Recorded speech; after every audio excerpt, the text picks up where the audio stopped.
السلام علیکم ناظرین، میں محمد اسلم حسین سیاست کی عالمی خبروں میں آپ سب کا استقبال کرتا ہوں۔ امریکی نائب صدر کملا ہیرس نے آج جمعے کو شکاگو میں پارٹی کے کنونشن کے دوران امریکی صدر کے لیے ڈیموکریٹک نامزدگی قبول کرتے ہوئے اپنی زندگی اور اپنی ہندوستانی ماں کے بارے میں بات کی۔ کملا ہیرس نے کہا کہ اس کے جیمیکن والد ڈونالڈ جیسپر ہیرس نے اسے ہمیشہ نیڈر ہونا سکھایا اور اس کی والدہ شیاملا گوپالن سخت اور بہادر تھی۔ انہوں نے کہا کہ میری ماں نے مایا اور مجھے سکھایا کہ کبھی بھی ناانصافی کی شکایت نہ کریں بلکہ اس کے بارے میں کچھ کریں۔ کملا ہیرس نے کہا کہ میں میری ماں کو روز یاد کرتی ہوں، خاص طور پر آج بہت یاد کر رہی ہوں اور مجھے پتا ہے کہ وہ نیچے دیکھ رہی ہے اور مسکرا رہی ہے۔ امریکی سینٹرل کمانڈ نے آج جمعے کو کہا ہے کہ بحر احمر میں اس کی بحری افواج نے یمن میں حوثی گروپ کی طرف سے شروع کیے گئے بم سے لدے 3 ڈرونز کو روک لیا۔ اس نے social media platform X پر پوسٹ کیا کہ گزشتہ 24 گھنٹوں کے دوران امریکی سینٹرل کمانڈ فورسز نے بحر احمر کے اوپر 2 ایرانی حمایت یافتہ حوثی بغیر پائلٹ کے فضائی گاڑیاں اور ایک UAV کو یمن کے حوثیوں کے زیر کنٹرول علاقے میں کامیابی سے تباہ کر دیا۔ سنہوا نیوز ایجنسی کی رپورٹ کے حوالے سے مزید کہا گیا کہ یہ طے پایا تھا کہ UAVs خطے میں امریکی اور اتحادی افواج اور تجارتی جہازوں کے لیے ایک واضح اور آسنن خطرہ ہے۔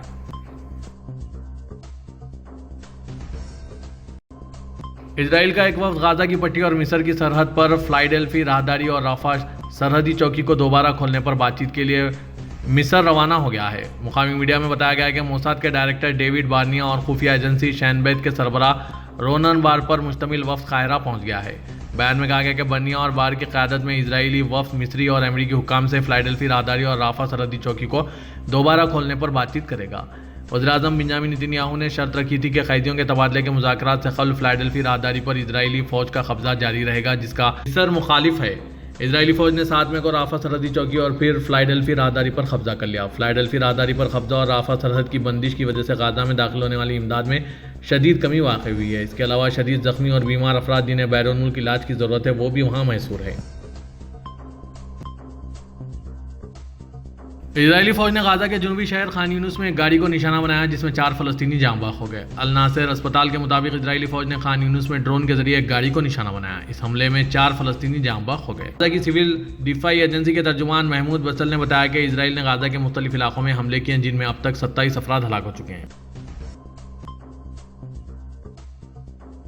اسرائیل نے جنوبی لبنان میں توپ کے گولوں سے حملے میں لگی آگ کو بجھانے کی کوشش میں ہوئے شہری دفاع کی 2 گاڑیوں کو نشانہ بنایا۔ لبنان کی سرکاری خبرساں CNN کی رپورٹ میں بتایا گیا ہے کہ ناقور قصبے کے اطراف کی وادی حمل کے علاقے میں اسرائیلی توپوں کے گولوں سے شہری دفاع کی 2 گاڑیوں کو نقصان پہنچا، تاہم اس حملے میں کوئی جانی نقصان نہیں ہوا۔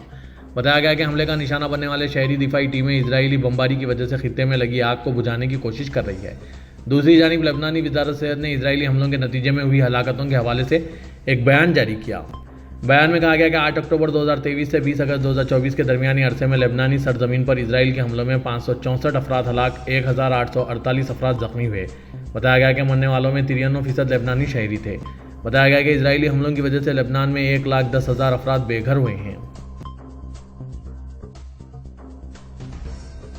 غزہ کی پٹی کے جنوب میں خان یونس شہر میں واقع الناصر اسپتال کی انتظامیہ نے عالمی برادری سے مطالبہ کیا ہے کہ وہ اسرائیل پر دباؤ ڈالیں تاکہ فلسطینی نسل کے تحفظ کے لیے ضروری طبی سامان غزہ میں داخل ہونے کی اجازت دیں۔ الناصر اسپتال کے ترجمان محمد سقر نے ایک پریس کانفرنس میں عالمی اداروں اور دنیا کے آزاد انسانوں سے اس بارے میں مطالبہ کیا۔ انہوں نے کہا کہ آپریٹنگ روم یونٹ رک گیا ہے، جراحی کے دستانے، گون، گوشت پیٹیاں اور دیگر سامان ختم ہو گئے۔ محمد سقر نے پوچھا کہ سرجیکل گون، تھرمامیٹر اور دیگر مواد سے کس قسم کا سیکیورٹی خطرہ لاحق ہے جو انہیں غزہ میں داخل ہونے سے روک رہا ہے۔ صحت کی دیکھ بھال کرنے والے پیشہ ور افراد کے طور پر طبی سامان کی کمی کی وجہ سے ہم فلسطینی نسل کے تحفظ کے لیے ایمرجنسی روم میں خواتین اور بچوں کو بچانے پر توجہ دینے پر مجبور ہیں۔ ترجمان نے دنیا بھر کے آزاد لوگوں سے کہا ہے کہ وہ اسرائیل پر دباؤ ڈالیں کہ وہ فلسطینی نسل کے تحفظ کے لیے ضروری طبی سامان غزہ میں داخل ہونے دیں۔ خادم حرمین الشریفین شاہ سلمان بن عبدالعزیز کو وینزویلا کے صدر نیکولس مادورو مورس کی جانب سے دونوں ممالک کے درمیان تعلقات کے حوالے سے تحریری پیغام موصول ہوا ہے۔ سعودی خبرساں ادارے SPA کے مطابق وزارت خارجہ میں متعدد بین الاقوامی امور کے انڈر سیکرٹری اور پبلک ڈپلومیسی ایجنسی کے جنرل سپروائزر ڈاکٹر عبد الرحمان رسی نے یہ پیغام وزیر خارجہ شہزادہ فیصل بن فرحان کی جانب سے ریاض میں وزارت کے ہیڈ کوارٹر میں سعودی عرب میں وینزویلا کے سفیر ڈیوڈ پیلسکی کے ساتھ ملاقات کے دوران وصول کیا۔ اس موقع پر دونوں عہدیداروں نے دونوں ممالک کے درمیان تعلقات، تمام شعبوں میں انہیں بڑھانے اور ترقی دینے کے طریقوں نیز مشترکہ دلچسپی کے مختلف موضوعات کا جائزہ لیا۔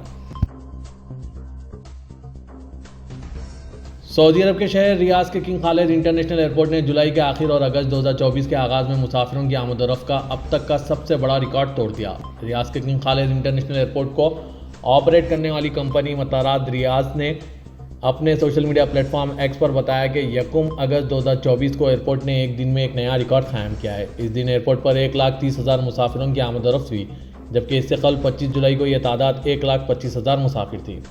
ہوائی اڈے کی زیادہ سے زیادہ آپریٹنگ شرح 4 جولائی 2019 کو 97,000 سے بڑھ کر 1 اگست 2023 کو 1,09,000 مسافر اور پھر 29 فروری 2024 کو 1,16,000 مسافر، 25 جولائی 2024 کو 1,25,000 اور 1 اگست کو 1,30,000 مسافروں تک پہنچ گئی۔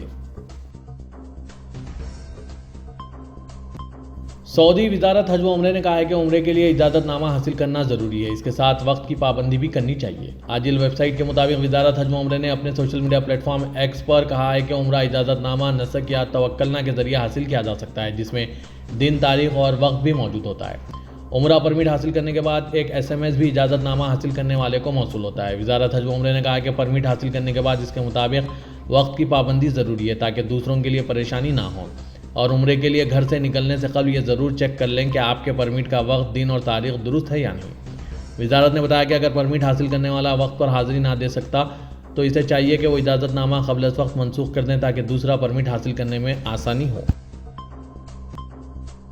سری لنکا کی وزارت سیاحت کے مشیر ہیرین فرنینڈو نے کہا ہے کہ حکومت 1 اکتوبر سے سعودی شہریوں کو ویزا فری انٹری کی اجازت دے گی۔ سعودی عرب میں سری لنکا کے سفیر امیر اجواد نے عرب نیوز کو بتایا کہ سعودی شہریوں کو سری لنکا میں ویزا فری رسائی فراہم کرنے کا تاریخی فیصلہ سری لنکا اور سعودی عرب کے درمیان سیاحت کو فروغ دینے اور کاروباری تبادلوں کو بڑھانے کے لیے محرک کام کرے گا۔ انہوں نے مزید کہا کہ اس سے عوامی رابطوں میں اضافہ ہوگا اور یہ اس سال دونوں ممالک کے سفارتی تعلقات کے 50 سال پورے ہونے کا جشن منا رہا ہے۔ آج اپنے اعلان میں سری لنکا کی حکومت نے 35 ممالک کے شہریوں کو ویزا فری رسائی کی اجازت دی ہے۔ ان ممالک میں متحدہ عرب امارات، برطانیہ، چین، امریکہ، India, Germany, Netherland, Belgium, Spain, Australia, Denmark, Poland, قزاقستان، نیپال، انڈونیشیا، روس اور تھائی لینڈ شامل ہیں۔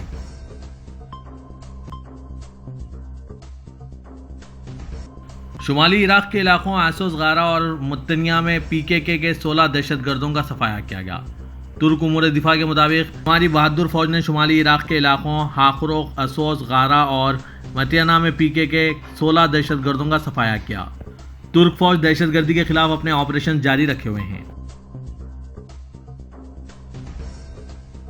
پاکستان میں محکمہ موسمیات نے بارشوں کے حوالے سے نیا الرٹ جاری کیا ہے، جس کے مطابق 26 سے 29 اگست تک ملک بھر میں شدید بارشوں اور طوفان کا خطرہ ہے۔ آج جمعے کو پاکستان کے محکمہ موسمیات کی جانب سے جاری اعلامیہ میں کہا گیا کہ ہوا کا ایک اور کم دباؤ طوفانی بارشیں برسانے کو تیار ہیں۔ ہوا کا نیا کم دباؤ 25 اگست کو خلیج بنگال سے پاکستان میں داخل ہوگا۔ دباؤ کے تحت 26 سے 29 اگست تک ملک بھر میں شدید بارشوں کے ساتھ طوفان کا خطرہ ہے۔ محکمہ موسمیات کے مطابق 25 اگست کی شب سے 29 تک صوبہ سندھ کے علاقے کراچی، حیدرآباد، دادو، بدین، سجاول، شہید، بے نظیر آباد، جاموشور میں شدید بارش متوقع ہے۔ اس کے علاوہ ٹینوالا یار، ٹینڈو، محمد خان، تھر پارکر، نگر پارکر، میرپور خاص میں بھی شدید بارشوں کا امکان ہے۔ عمرکوٹ، مٹیاری، سانگڑ، شکرپور اور کشمور میں بھی بارش متوقع ہے۔ بلوچستان اور پنجاب کے کئی اضلاع میں بھی طوفانی بارشوں کا امکان ہے، جبکہ خیبر پختونخوا، گلگت بلتستان اور کشمیر میں بھی بارشیں متوقع ہے۔ ہندوستان کے وزیر اعظم نریندر مودی یوکرین کے تاریخی دورے پر ہیں۔ یوکرین کے صدر زیلنسکی سے ملاقات کے دوران ہندوستان کے وزیر اعظم نریندر مودی نے واضح کیا کہ ہندوستان جنگ سے متاثرہ خطے میں امن کی بحالی کے لیے کوششیں کرنے کے لیے تیار ہیں۔ ساتھ ہی انہوں نے روس اور یوکرین سے بھی امن کی بحالی کے عمل میں شامل ہونے کی اپیل کی۔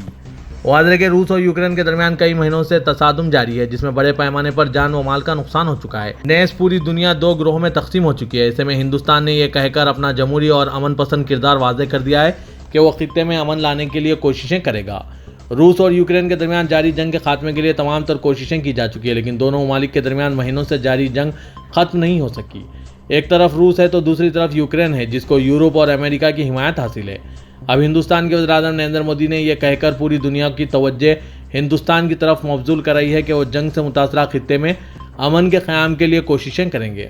ہندوستان کے وزیراعظم نریندر مودی نے صدر زیلنسکی کے ساتھ اہم ملاقات میں ہندوستان کے کردار کو واضح کیا۔ انہوں نے روس اور یوکرین دونوں سے امن کی بحالی کے عمل میں شامل ہونے کی اپیل کی۔ ہندوستان کے وزیر خارجہ ایس جے شنکر نے ہندوستان کے وزیراعظم نریندر مودی اور صدر زیلنسکی کے درمیان ملاقات کے بارے میں جانکاری پیش کی۔ انہوں نے بتایا کہ وزیراعظم نریندر مودی نے واضح طور پر دونوں ممالک کے قائدین پر زور دیا کہ وہ باہمی بات چیت شروع کریں۔ ہندوستان کے وزیراعظم نریندر مودی نے کہا کہ تنازع کو ختم کرنے کے لیے دونوں ممالک کے اعلیٰ رہنماؤں کو بات کرنی چاہیے۔ تصادم کے خاتمے کے لیے سفارتکاری کا راستہ اختیار کیا جانا چاہیے۔ ایران کی انٹیلیجنس وزارت نے آج جمعے کو کہا ہے کہ اس کی انسداد دہشت گردی فورسز نے ملک کے 4 صوبوں میں دولت اسلامیہ یعنی IS کے 14 دہشت گردوں کو گرفتار کیا ہے۔ وزارت نے اپنی ویب سائٹ پر شائع ہوئے ایک بیان میں کہا کہ دہشت گرد گزشتہ چند دنوں سے غیر قانونی طور پر ایران میں دہشت گردانہ کارروائیاں کرنے کی کوشش میں مصروف تھے۔ انہوں نے مزید کہا کہ ان دہشت گردوں کی قیادت امریکی اسرائیلی IS خراساں گروپ کر رہے تھے۔ اس نے نوٹ کیا کہ دہشت گردوں کو تہران، البروز، فارس اور خوزستان صوبوں سے گرفتار کیا گیا، جن میں سے نصف کو صرف فارس میں حراست میں لیا گیا۔ سنہوا نیوز ایجنسی نے یہ رپورٹ کیا۔ وزارت نے کہا کہ تحقیقات اور پوچھ گچھ کے نتائج کا اعلان بعد میں کیا جائے گا۔ IS خراساں گروپ IS کی ایک علاقائی شاخ ہے جو جنوبی وسطی ایشیا، بنیادی طور پر افغانستان اور پاکستان میں سرگرم ہیں۔